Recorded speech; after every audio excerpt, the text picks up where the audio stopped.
Hey internet friends, I wrote down 20 ways Ableton can be improved. Let's dive in. First of all, CPU usage. Look at this here on a mobile telephone. It tells you which apps are using battery the most, as well as some other suggestions. Lovely stuff. Now, wouldn't it be cool if Ableton told you this? For CPU usage, maybe saying that Serum is using 70% and Diva is using 30%. Maybe try kicking this into low quality mode temporarily before export. Or maybe try using a smaller sample rate, as you might not need 96K. Applying this battery usage concept to CPU and Ableton, I think it's a good idea. Number 2, true peak limiting and true peak metering. When it comes to mastering, true peak's all that matters. Almost every playback platform, such as Spotify here, looks at true peak, not digital peak. And that's because in the real world, true peak's all that matters. Everything gets converted to analog and therefore true peak needs to be considered. So it just should appear as a limiting option, as you can see here in Ozone. True peak. And for those unfamiliar, digital peak is the height of the waveform, the digital dots, the file you're creating. But true peak is the resulting waveform, the resulting heights, when it gets converted to analog in the sound card stage. When these digital dots get converted to analog in the sound card, sometimes the waveform goes higher, as you can see. And this higher peak created in the sound card stage is true peak. Maybe it can be a button you press during export. True peak limit. It could be as simple as that. Number 3, sidechain compression. In electronic music, we do this on everything, every single track. And it's not just on the bass, it's on the lead, it's on the vocal, it's on the sound effects. By default, we sidechain compress. We sidechain compress basically everything. In fact, here's an example.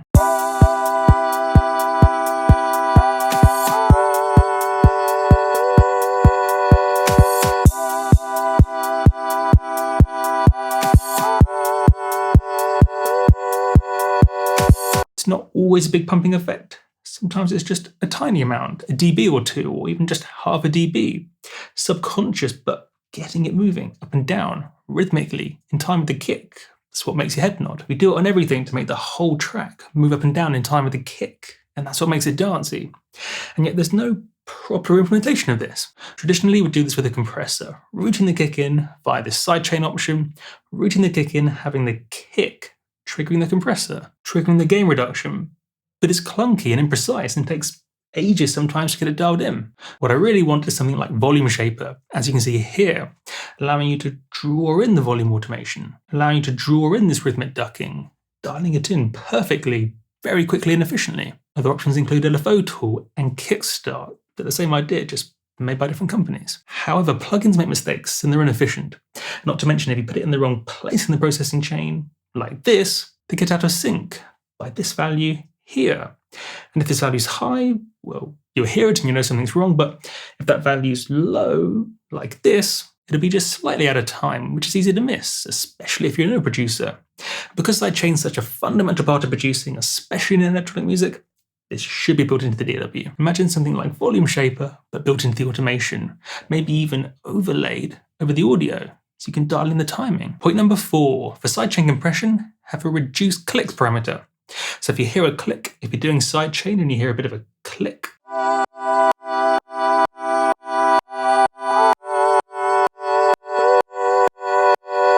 currently you'd have to know to increase attack, or maybe choose a different mode with a longer attack built in, like this old school FF1 mode, for example. For experienced producers, it's not a big deal as we know what to do, but if you're a new producer, what do you do? And it's such a simple parameter to code. Reduce clicks, increasing the attack and release times. You can even have it related to frequency too, because the higher the frequency, the less you need to increase the time. In fact, you could even do this with machine learning and get it to learn which clicks are bad and which clicks are okay. Something to think about. Point number 5, better terminology. Oftentimes the interface assumes you're familiar with the thing. If it's synthesis, it assumes you're familiar with synthesis. Look at the choice of words here, for example. Or here. Or here. Why not use these words, so they're easier to understand? Point number 6, don't name quality controls after the technical description of it. For example, interpol is short for interpolation, which is quality. Yet almost nobody knows this because it's, how would you know that? Why not write quality so people know? Similarly with oversampling, why not call it high quality mode, brackets 4 milliseconds latency, or whatever it is. Not to mention this will give us the trade-off, higher quality, but there's some latency. A small amounts are probably not an issue, but latency nonetheless. I know that's really point number 5 again, but it's such an easy thing to fix, and it's such an obvious thing in my eyes. That's why I included it again. Point number 7, integrate directly with Splice for both Splice Sounds and, more importantly, Splice Studio. The best way to back up your projects, the best way to back up and collaborate with others in the cloud. I bet you they're looking into it. Point number 8, loudness meters, such as an LUFS meter, like this. When it comes to mastering and exporting your track, loudness is everything. Your track will either be loudness matched automatically on, say, YouTube, Spotify, or iTunes, or maybe with some DJ software such as Tractor, or to be loudness matched manually in a club by a DJ. Your track will always be loudness matched. Loud tracks get turned down and quiet tracks turned up, so everything's a consistent loudness. Therefore, when mastering, we need to check loudness. We need to measure it to be sure. And currently, we have these plugins to do so. Using an LUFS meter, we'll say loudness penalty. And this would be trivial to implement, so it's kind of ridiculous that it's not. Point number 9, automatic gain and or loudness compensation. Currently, you have to do this manually. For example, if you do some EQ, boosting the highs, you need to manually compensate for the gain increase. Now, I know there's some limitations. Do you choose, for example, gain compensation or loudness compensation? In some situations, you'd want gain compensation. In other situations, you'd want loudness compensation. Not to mention, what time period do you measure over? Do you measure loudness over 3 seconds or 30 seconds or the entire track to do the compensation? Either way, make a button, GCLC, so I can click it. Do I want to gain compensate or loudness compensate? Give me the choice. Point number 10, better automation curves. I mean, I know they introduced the new ones, and that's better than before, but it's still quite limited. Compare it to this, for example. I want to do complex compound curves, and there's just no easy way to do that currently. And again, that feels like it should be quite an easy thing to implement. I mean, surely someone's figured out how to do that. Like you see here, for example, I mean, surely that's quite an easy thing to do. Feels like it is. Point number 11, tell users when latency is going to cause timing issues, when there's going to be some tempo sync device after a device with latency, specifically a tempo sync device after a device with latency. I mean, this is an easy thing to get caught out by. I've seen lots of tracks get out of sync because of this. Point number 12, automatic variations. Imagine highlighting a melody and then clicking a button to create a variation of this. And you could just keep clicking it until you got the variation you like. Most variations are pretty standard, just remove a note, or add a note, or shift a note up or down an octave. And you could do this with drum loops or sequencing too. Imagine dragging out over a sequence and clicking vary. It seems very doable in my head. Point number 13, again, more helpful naming. What about naming chains as layers, or racks as groups, such as a MIDI effect group, or an audio effect group, for example? There's just no need to call them chains and racks. Layers and groups. Much better. Point number 14, font choice. When they changed the font from Live 8 to Live 9, I think it was, it looks great on a high-res monitor, but it looked worse and less readable on a low-res monitor.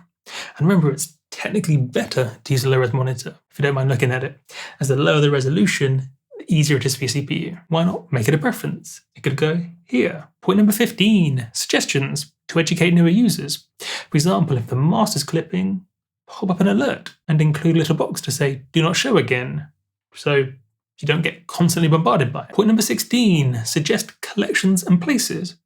Here's what I use. Wouldn't it be cool if Ableton scanned my plugins and scanned my effects and automatically added them to groups? Not groups, I mean collections and places, the stuff on the left-hand side. Maybe it scans your hard drive and finds all the kicks and then creates the kicks place. Seems very doable. The technology exists. There are people doing it. Point number 17, suggestions to start tracks or get unstuck. Maybe you choose a kick and choose a snare and it lays it all out for you to save you having to do it manually. Or maybe to get unstuck, there should be a random sample selection or a random instrument selection where you click it and it gives you something random. I can see it in my mind's eye. Point number 18, more visual feedback. For example, take a look at the coloured waveforms here in Tractor. Low frequencies are red, high frequencies blue, and the middle frequencies, the colours in between, and you can combine them. So for example, if there's lots of low end and lots of top end, but no mid-range, that would be red plus blue equals pink, as you can see. So it allows you to visually see what's going on and build up a mental picture. Not to mention different genres have different looks, and if you could see this visually, you'd see if we're on the right track or not. Dubstep, for example, looks very different to techno, very different to progressive house. Point number 19, tuner should default to this view. as this shows you how pitch changes, which is very important, as most things have changing pitch. If you don't know how pitch is changing, how are you supposed to tune it? And how are you supposed to know if maybe the sample doesn't have a pitch, like this, or it has a pitch, but the pitch is changing so much that you can't really tune it? I just don't see the point in the other view, so it should default. In fact, it should only really show you this view. And finally, point number 20, beats should not be the default warp mode. Beats time stretches by stretching out the gaps in between drum sounds. So if you have a drum loop like this, you can stretch it by stretching out the gaps. Whereas most samples and even most drum loops don't have gaps. I mean, look at these drum loops. And so this beats time stretching algorithm just doesn't work. It's trying to stretch out the gaps, but the gaps don't exist. But here's why this is a big problem. If you do large time stretching, you hear the mistake.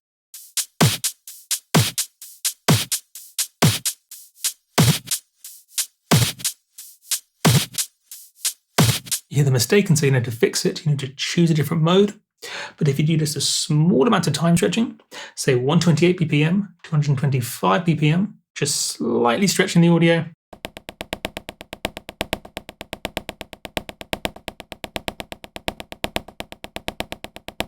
the mistake's much subtler and easy to miss, especially for newer producers.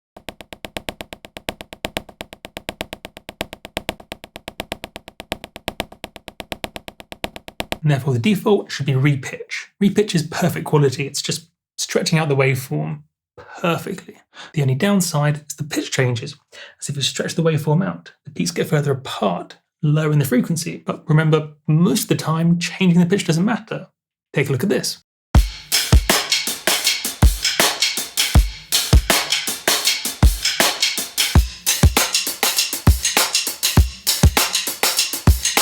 Changing the pitch clearly doesn't matter. And the times that pitch does matter, lights dim, but your gaze is all I see. You hear it, and so you need to choose a different mode.